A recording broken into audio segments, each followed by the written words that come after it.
Hello, and I'll wait for you to end. 1 second, okay. Hello, and welcome to another episode of A Glass with Billy. I have here with me... Where are we looking? Oh, yeah, this one? Okay.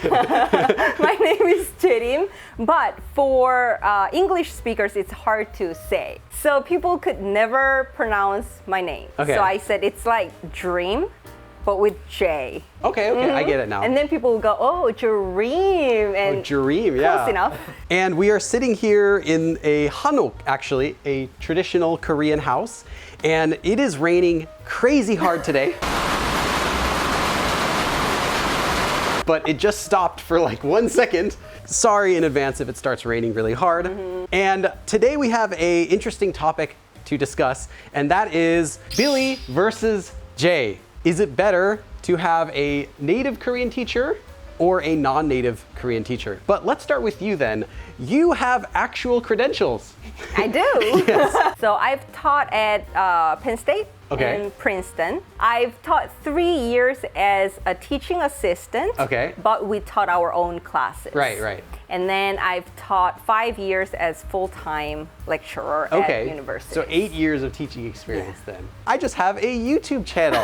That's my credentials. You've been on YouTube for... I've been on YouTube now since 2012. I've been teaching Korean for a couple years before that, just online. For those of you who are out there watching, if you have a non-native Korean teacher or a native Korean teacher, why did you pick them? Let me know in the comments. How is it going? Tell me what you think are the pros and cons of each, and I'd be really interested in hearing all of your experiences out there as well.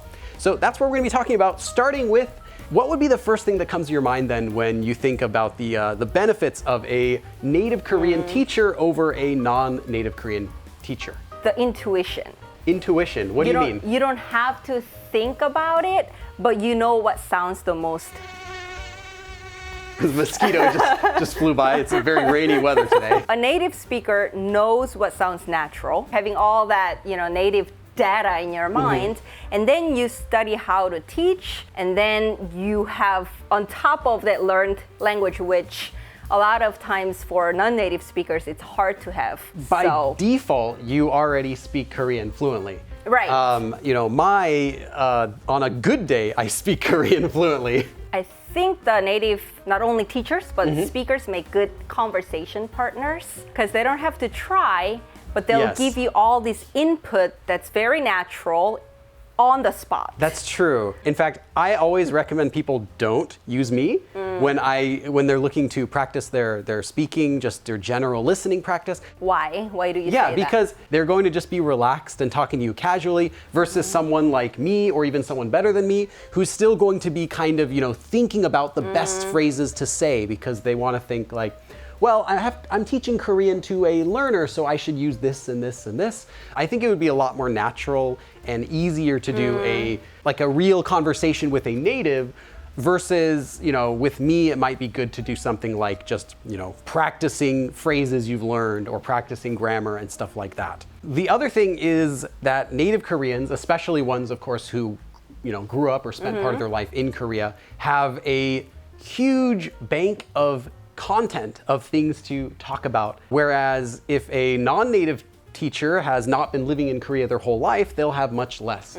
I'm usually only in Korea for about 3 months or so each year, but native Korean teachers would have all of that at their disposal. They would have, their high school experience, all of the history they've learned throughout their entire life, famous movie quotes or things like that. Koreans would have them right away versus someone like me who, despite all of our efforts, we might not be able to know all of that stuff just because we haven't had enough time in Korea.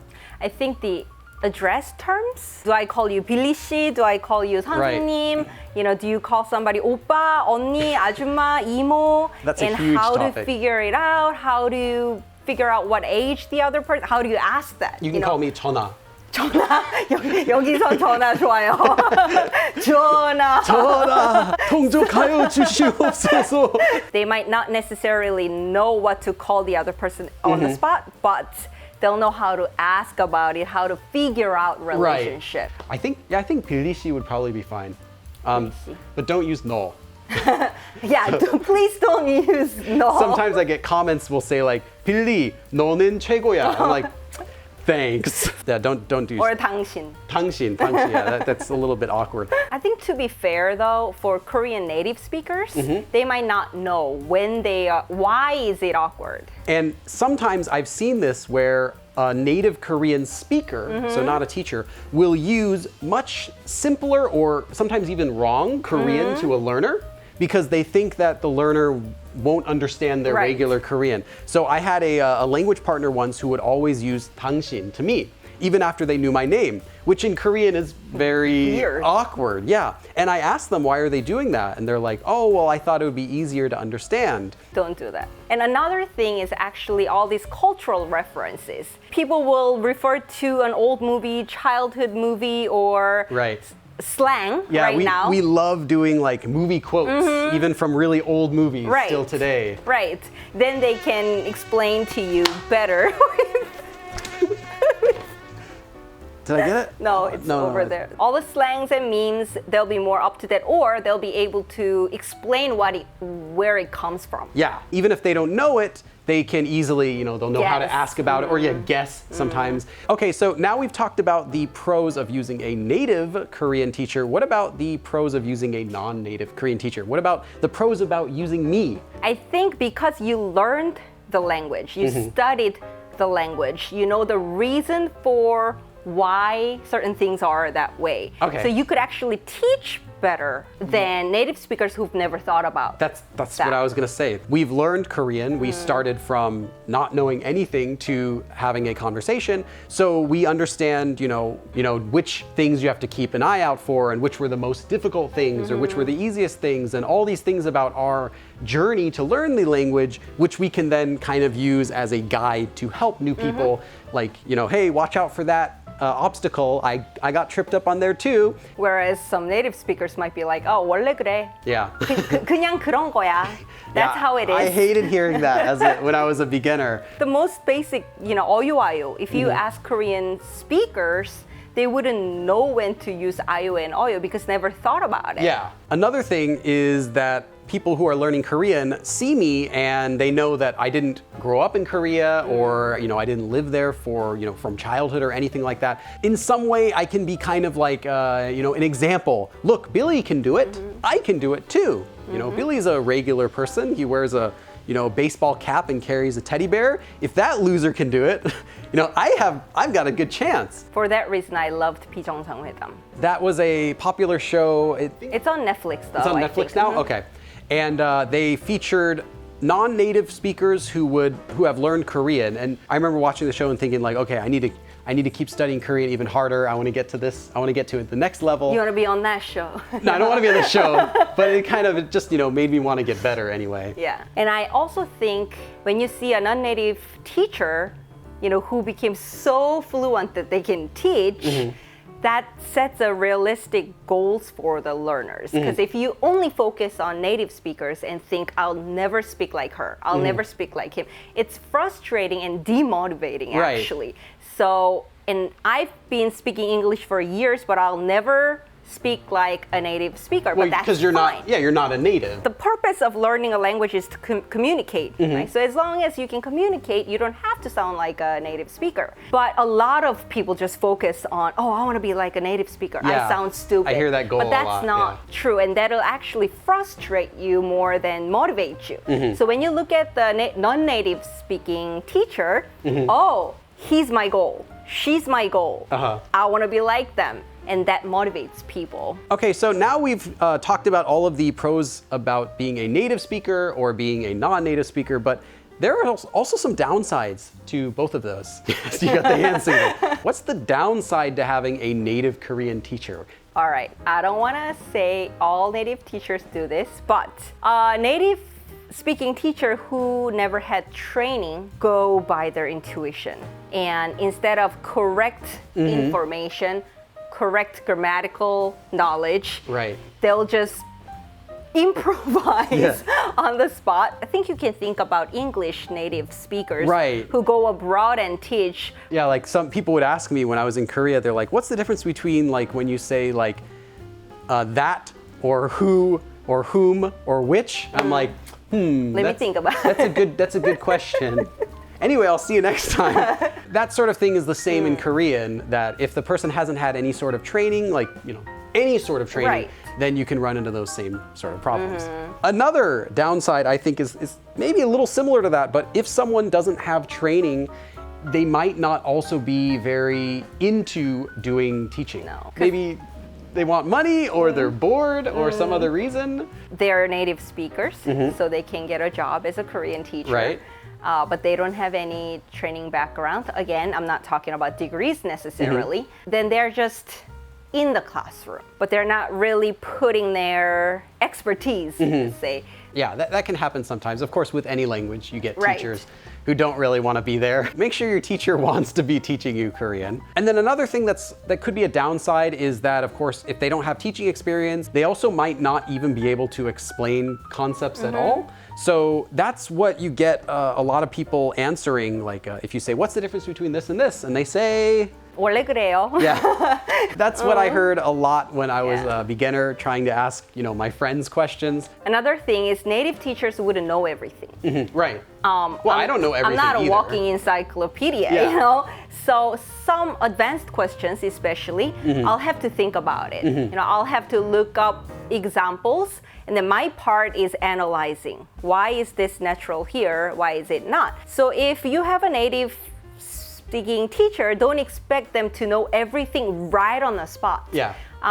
Basic ones, we all trained and we taught for years, but the things that people don't ask all the time, Yeah. we might not have thought about. Well, it. it's the same for me, really. If I have I might make a video about a advanced grammar form. That doesn't mean I always carry around that knowledge in my Right. head with me. Get a teacher who will be honest with you when they need to do some research, actually, instead of improvising answers right there. Yeah. Oh, that's a good point. You don't want Yeah. someone to be like, well, I think Making it's up a story, this. yeah. This is the reason why. And so now we finished talking about the pros and cons of a native speaker, but what about the cons of someone like me? What's the downside of using Billy to learn Korean? You don't have intuition. 미안해요. So yeah, I mean, I can think in Korean, I can speak in Korean. I'm not translating anything in my head when I'm Right. talking, but my intuition is still not going to be as strong as someone who's lived in Korea their whole life. I'm sure Korean for you and English for me, once you reach certain level, you kind of learn a trick to go around things that we don't know. Actually, I learned that trick a long time ago as a intermediate speaker. You figure out how to talk about anything in the world without knowing that word or without knowing how to do a Advanced grammar vocab. form. Although at the same time, I want to throw out there, that's not a bad thing, That means you've reached certain level. So just don't dismiss all the non-native teachers thinking, oh, maybe he doesn't have all range of things. Doesn't matter because you don't know what they are saying. Anyway, you learn that, Okay, that's a good point. Yeah. They're up here, and if you're down here, they can still help pull you up a lot. And another thing is, I guess it goes back to the native teacher too, but just because you learned something doesn't mean you can teach it unless fair. you are trained or you train yourself to teach. But if you learned it, you understood it, and you're off, then you're not a teacher necessarily. That's true. Even when I was able to, like I said, have conversations as an intermediate speaker, there would be no way that I could teach anyone even up to that level at that point. Then later I had to kind of look back and think, oh, how did I learn that concept? And kind of relearn stuff in order to get ready to, start my YouTube channel. Just having learned the concept didn't mean that I could actually teach it to other people because I didn't have a deep understanding of it. Another thing off of that is that just because I've learned Korean doesn't mean I've learned everything accurately. Now, Yeah, in my that's true. point, I'm not going to teach stuff that I'm not confident about, but it's easy for someone to learn some Korean and actually have learned something incorrect. Same thing for native speaking teachers. Okay. Native fair. speakers don't necessarily know the correct forms, which drives me crazy when I see the spacing errors or spelling errors. Spacing errors, yes. Or grammar errors that native speakers make. So even as teachers, you'll have to double check is this the correct form? Am I saying the correct thing? Am I not overgeneralizing? Am I not giving a wrong example? Yes, yeah, it's common, more common than you think.